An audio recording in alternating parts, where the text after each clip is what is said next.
දැන් බලන්න බුද්ධ දේශනාවක් තියෙනවා කාලි යක්ෂණිගේ කතාව අහලා ඇතින්නේ.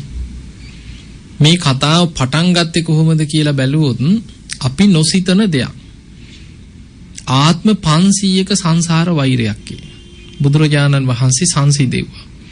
එතකොට බුදුරජාණන් වහන්සේගෙන් බණහලා එදා දරුවෝ කන්නාපු ඒ යක්ෂණී බණහලා ඒ තරහ වෛරය අතහැරලා තෙරුවන් සරණ ගිහිලා සංසාර වෛරය එතනදී අතහැරියා. හැබැයි ඒ වෙනකොටත් ආත්ම 500ක් සසර දිගින් දිගට පලි අරගෙන ආපු ගමනක් මේ කතාවේ තියෙන්නේ. දවසක් අම්මා තාත්තා දෙන්නටම පුංචි දුවෙක් හිටියා. එකම දුව. අවුරුදු 2-3ක් වෙනකොට දරුවා වඩාගෙන එක්කන් ගියා. නෑදෑ ගෙදර කියන්න පිටත් වෙලා යනවා. මෙහෙම යනකොට පාරායිනේ කඩපිලක දැක්ක කැස්බෑ බිත්තර වගේක් තියෙනවා විකුණන්. කල්පනා කරා බොහොම ගුණයි අනේ දුවට අරන් දුන්නොත් හොඳයි කියලා ගත්ත බිත්තර ටික කැස්බෑ බිත්තර. අරගෙන ගිහිල්ලා දැන් මේ දරුවට එක එක තියාගෙන හදලා දුන්නා. දැන් අර පුංචි දුව බිත්තර කන්න දැන් මේ කැස්බෑ බිත්තර කනකොට ඒ රහට හිත වැටුණා. දැන් හැම වෙලාවෙම අර බිත්තර ටික දවස් කීපයක් යනකොට ඉවරයි. දැන් කෑම පිඟාන දුන්නාට පස්සේ කන්නේ නැහැ. මට අර බිත්තර ඕනේ කියනවා. ඔහොම ළමයි නැද්ද? ඉන්නවන්නේ ආසා හිතුනහම ඒකම ඉල්ලනවා නැත්නම් කන්න බෑ කියනවා. දැන් අම්මයි තාත්තයි කල්පනා කරා නේ අපි කරගත්ත දෙයක් මේ දරුවට දැන් කෑම ටිකක් කවා ගන්න බෑ බිත්තරම ඉල්ලනවා. දැන් ඉතින් මොකද කරන්නේ? කැස් බෑවෙක් ගේන්නද නේ? ඊට පස්සේ කල්පනා කරා බිත්තර දාන කිකිලියක් හොයාගෙන එමු ගෙදරට. ගෙදර ඔය හදාගමු බිත්තර දාන්න නැත්නම් එතකොට ඒව හදලා දෙමු කියලා බිත්තර දාන කිකිලියක් ගෙනාවා. ඉතින් ගෙනල්ලා ඔන්න ගෙදර හදාගත්ත අර කිකිලි දාන බිත්තරේ දැන් මේ ළමයාට හදලා දෙනවා කන්න. මේ ළමයා කොච්චර බිත්තරේට ආස වුණාද පෙරේත වුණාද කියන්නේ බිත්තර දානකම් ගිහිල්ලා හැංගිලා ඉන්නවා කිකිලි ළඟට වෙලා. බිත්තරේ වැටෙනකොටම අත දාලා ගන්නවා දුවගෙන එනවා අම්මේ මට මේක හදලා දෙන්න කියලා. දැන් කිකිලි බිත්තර දාන්නේ කාට හරි බඩ පුරවන්නද?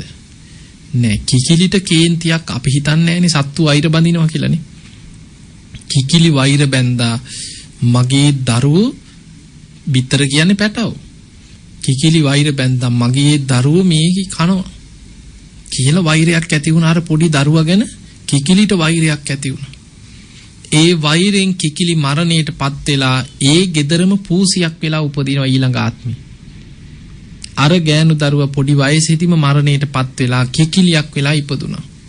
ඔන්න ඊළඟ ආත්මයට එනකොට දැන් කිකිලි දාන බිත්තරේ අර පූසි ඇවිල්ලා වෛරෙන් කනවා.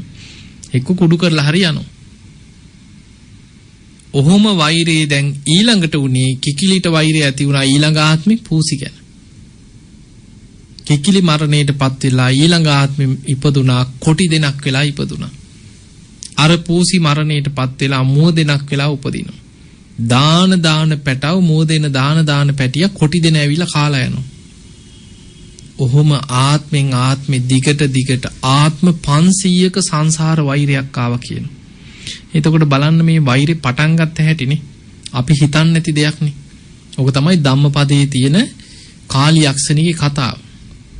එහෙම ඇවිල්ලා අපේ බුදුරජාණන් වහන්සේ එදා පහළ වෙච්ච කාලේ වෙනකොට සංසාරي වෛර කරගෙන ආපු එක්කෙනෙක් බොහොම දරුණු යක්ෂණියෙක් වෙලා යක්ෂ ආත්මික පහළ වුණා. දරුණු යක්ෂණී. අනිත් කෙනා කාන්තාවක් වෙලා ඉපදුණා. දැන් මේ කාන්තාව තරුණ වයසට ඇවිල්ලා විවාහ වුණා. දැන් යක්ෂණීට වෛරය තියෙන්නේ අර කාන්තාවගෙන් පලිගත්තේ නැහැ. සංසාරي දිගට පලිගත්තේ පැටවුන්ගේ බිත්තර කකා පැටවු කකා ආපු වෛරයක් තිබුණේ. දැන් දරුවා ලැබෙනකන් තමයි යක්ෂණී බලාගෙන දින ගැන ඉන්නේ. අර විවාහ වුණාට පස්සේ දරුවා ලැබෙනකන්. දැන් විවාහ වෙලා පළවෙනි දරුවා ලැබෙන්න හිටියා. දරුවා ලැබිච්ච දවසේම යක්ෂණී වෙස්වලාගෙන ගෙදරට ආවා. ඇවිල්ලා ඥාති නැගණියක් වගේ වෙස්වලාගෙන ඇවිල්ලා කිව්වා නේ නංගි දරුවෙක් ලැබුණද මට බලන්න පුළුවන් ද පොඩි එකා මම මේ ආරංචියටයි කිව්වා මේ ආවේ. ඉතින් දරුවා අතට දුන්නට පස්සේ බොහෝම ආදරෙන් වගේ තුරු කරගෙන ඉඳලා පිරිස එහාට මෙහාට යනකන් ඉඳලා බලනකොට ලේ පෙරා දරුවා කනවා යක්ෂණී. අර අම්මා එහෙමම අනේ මගේ දරුවා කියලා සිහි නැතුව ඇදගෙන වැටුණා. යක්ෂණී ළමයා කාලා පැනලා ගියා. ওই විදිහට පළවෙනි වතාවේ ලැබිච්ච දරුවා යක්ෂණී ඇවිල්ලා කාලා ගියා. ටික කාලයකට පස්සේ දෙවෙනි දරුවට ලැබුණා. ඒ දරුවත් යක්ෂණී ඇවිල්ලා ওই විදිහටම කාලා ගියා. දෙවෙනි දරුවා කෑවට පස්සේ ඔය අතරේ වෛශ්‍රවණ දෙවියන්ගෙන් දඬුවමක් ලැබුණා මේ යක්ෂණීට. අනෝතත්ත විලෙන් දවස ගානේ උදේ දවල් හවස වෛශ්‍රවණ දෙවියන්ගේ දිව්‍ය මාලිගාවට වතුර අදින්න ඕන. දැන් ඔය වගේ දඬුවම් ගැන දේශනාවල ඔය ජාතක පොතේ සඳහන් වෙලා තියෙනවා. මොකද යක්ෂයන් පාලනය කරන යක්ෂයන්ට අධිපති දෙවියන් තමයි වෛශ්‍රවණ දෙවියන්. වෛශ්‍රවණ දෙවියන්ගේ දැන් රාජකාරියක් පැවරුවා. දැන් ආයේ මනුස්ස ලෝකෙට එන්න පලි ගන්න ඒව බලන්න වෙලාවක් නැහැ. දෙවියන්ගේ රාජකාරියක් පැවරිලා. ඔය අතරේ තුන්වෙනි දරුවත් ලැබුණා. දැන් කලින් දරුවෝ දෙන්නම යක්ෂණී කාලා මැරුණා. ඊළඟ දරුවා ලැබුණා. බොහෝම පරිස්සමින් දරුවා දැන් බයෙන් හදා වඩා ගත්තා. හැබැයි අවුරුද්දක් දෙකක් දැන් ගත වුණා. යක්ෂණී එන පාටක් නෑ දැන්. දවසක් දරුවා වඩාගෙන කල්පනා කරා ස්වාමියාත් එක්ක කතා වුණා අපි නෑදෑයෝ බලන්න යන් කියලා දෙන්න පිටත් වුණා ළමයාත් අරගෙන. බොහෝ දුරක් ඇවිදගෙන යනකොට සවැත් නුවර ජේතවනයේ ඉස්සරහින් තමයි පාර වැටිලා තියෙන්නේ. ඔය පාරේ ටික දුරක් යනකොට තියෙන පොකුණක්. දැක්කට පස්සේ කල්පනා කරා අපි දැන් මේ පයින් ඇවිල්ලා දාඩිය දාලා දූවිලි ඇඟේ නාගෙන යන්. බොහෝම හොඳ තැනක් කියලා. ඒ වෙලේ බිරිඳ කියා හිටියා මං දරුවා තියාගන්නම් ඉස්සලා ඔයා නෑ ඔයා නාන්න කිව්වා. මුලින් මොකද කරේ ස්වාමියා දරුවා තුරුල් කරගෙන පරිස්සම් කරගෙන හිටියා බිරිඳ නාලා ගොඩට එනකම්. බිරිඳ නාලා ගොඩට ආවට පස්සේ දරුවා දීලා ස්වාමියා බැස්ස නාන්න. පීන ඉතින් දැන් නානවා. නාන අතරේ බිරිඳ දරුවට කිරි දෙනවා. කිරි දීදී ඉන්නකොට එදා තමයි අර යක්ෂණීට වරේ අවසන් වෙච්ච දවස. වෛශ්‍රවණ දෙවියන්ගේ රාජකාරිය අවසන් වෙච්ච දවස. අවසන් වෙච්ච ගමන් බැලුවේ අර සංසාර වෛරය මතක් වුණේ. බලනකොට දැක්ක දැන් දරුවෙක් ඉන්නවා ටිකක් ලොකුයි අන්න කිරි දෙනවා. Tamanට විශ්වලා ගන්නත් අමතක වුණා. ඈතින් යක්ෂණී පන්නගෙන එනවා දැක්කා. ඒ වෙලාවේ කෑ ගහලා කිව්ව ස්වාමියාට ගොඩට එන්න කියලා. ඒ ගන්න බෑ පීන නානවා ඇහෙන්නෙත් නෑ.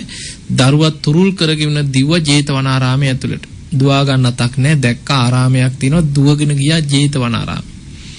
යනකොට බුදුරජාණන් වහන්සේ දහම් දේශනවා.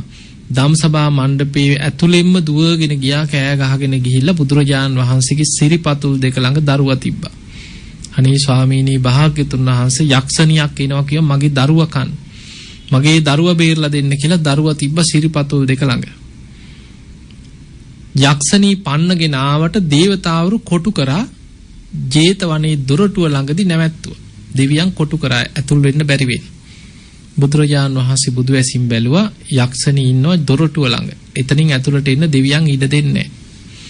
බුදුරජාණන් වහන්සේ ආනන්ද හාමුදුරන්ට වදාලා ආනන්දය අර යක්ෂණී ජේතවනයේ දොරටුව ළඟ ඉන්න ඔබ ගිහිල්ලා එක්කන් එන්න කිව්වා. එතකොට අර අම්මා කෑ ගහලා කියන්න ගත්තා නේ ස්වාමීනි ගේන්න එපා මගේ මේ දරුවා කයි කියලා. බුදුරජාණන් වහන්සේ වදාලා නෑ බය වෙන්න එපා තථාගතයන් වහන්සේ වැඩ ඉන්නවනේ කියලා එක්කාවා. බුදුරජාණන් වහන්සේ දකින්නකොටම ඉහේම බිම බලාගෙන වාඩි වුණා. බුදුරජාණන් වහන්සේ දා ඔය මුල් කරගෙන ද්වේෂේ වෛරය ආදීනව මතු කරමින් දහම් දෙසුවා. බණ ටික අහලා ඉවර වෙනකොටම අර තරහ වෛරේ සංසිඳලා යක්ෂණී වැඳලා කියන ස්වාමීනි භාග්‍යතුන් වහන්සේ මට ධර්මයේ වැටහුණා. මට මේ සංසාරේ භයානකම ද්වේෂයේ භයානකම වැටහුණා. මම අද පටන් බුදුන් සරණ යනවා ධර්මයේ සරණ යනවා ශ්‍රාවක සංඝයා සරණ යනවා. බුදුරජාණන් වහන්සේ බුදු ඇසින් බැලුවා යක්ෂණියකින් අනාගතේවත් අනතුරක් වෙයිද නැහැ. මේ දරුවා අරගෙන යක්ෂණීගේ අතට දෙන්න කිව්වා. අර අම්මා කෑ ගහලා කිව්වා අනේ ස්වාමීනි දෙන්න නම් එපා මගේ දරුවා කයි. බුදුරජාණන් වහන්සේ වදාලා නෑ තථාගතයන් වහන්සේ වැඩ ඉන්නවනේ දෙන්න කිව්වා. යක්ෂණී දරුවා අරගෙන බොහෝම ආදරෙන් තුරුල් කරගෙන ඉඹලා ආපහු අර අම්මගේ අතට දීලා බුදුරජාණන් වහන්සේටත් වැඳලා පිටත් වෙලා ගියා. එදා තමයි ආත්ම 500ක සංසාර වෛරයක් සංසිඳිච්ච දවස. එහෙම නැත්නම් තවත් යනවා සසරේ. එතකොට අපිට පේනවා ওই ධම්මපදයේ තියෙන කාලි යක්ෂණීගේ කතාව. එතකොට බලන්න නොසිතන වෛර. මිනිස්සු විතරක් නෙමෙයි වෛර බඳින්නේ සත්තු වෛර බඳිනවා. සමහර වෛරක්කාරයෝ සත්තු වෙලා උපදිනවා. ඉපදිලා එනවා පලිගන්න. දැන් බලන්න සමහර සර්පයෝ ඉන්නවා එකම පුද්ගලයාට පන්න දෂ්ට කරපු සර්පයෝ ගැන අහලා නැද්ද? පළවෙනි පාර බේරිනවා, දෙවෙනි පාර යන්තම් කොහොම හරි බේරනවා, ආයි කොහෙදී හරි ඇංගිලා දෂ්ට කරලා ආයි කොයි වෙලේ හරි අහුවෙනවා.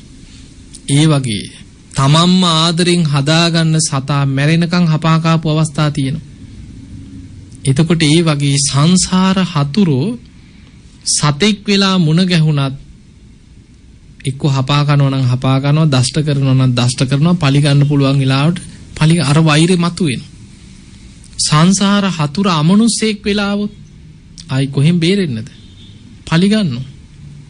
නොයේක් විදිහට පස්සෙන් එනවා, කරදර කරනවා, බෙල්ල මිරිකන්න පුළුවන් නම් බෙල්ල මිරිකනවා, අනතුරක් කරන්න පුළුවන් අනතුරක් කරනවා, තල්ලු කරන්න පුළුවන් නම් හෙලකට හරි තල්ලු කරනවා. අමනුස්සෙක් වෙලාවොත් ඒත් පලි ගන්නවා. මනුස්සෙක් වෙලා මුණ ගැහුනොත් සමහර හතුරු ඉන්නවා සංසාර සමහරට පොඩි දෙයක් ඇති. hina වුණත් ඇති මිනි මරා ගන්න ඉන්න චරිත නැද්ද? ඒ වගේ සමහරලා නොසිතන ප්‍රශ්න පැටලෙන්නේ. ඒ වගේ මේ පොඩි වචනෙට එක්ක පිහියනුම් යනවා. පුංචි දෙයකට එක්ක කවුරු හරි කියපු කේලමකට වෙඩි තියලා යනවා, මරලා යනවා. ඒ වගේ සංසාර හතුරු මොන ක්‍රමින් හරි මුණ ගැහුනොත් ඒ පලි ගන්න හිතුනොත් ඒ කර්ම විපාක ගෙවනවා. ඒ නිසා අපි මේ යන්නේ සංසාරේ එවැනි භයානක ගමන. ඒ නිසා පින්වතුනි හිතට තරහක්, වෛරයක්, ද්වේෂයක් ඇති වුනොත් හිතන්න මේවා සංසාරෙට යනවා. ඒවැ කර්ම විපාක අරගෙන අපිටම අපායේ වැටි වැටි යන මහා භයානක ගමනක යන්න වෙනවා. ඒ නිසා හිතට ඇති වෙන තරහව, වෛරය, ද්වේෂය හැම වෙලාවෙම හිතන්න මේක හරියට යකඩේක හටගන්න මලකඩ යකඩේම විනාශ කරනවා වගේ මගේ හිතේ හටගන්න ද්වේෂය, වෛරය, තරහව මාවම විනාශේ කරා අරගෙන යනවා.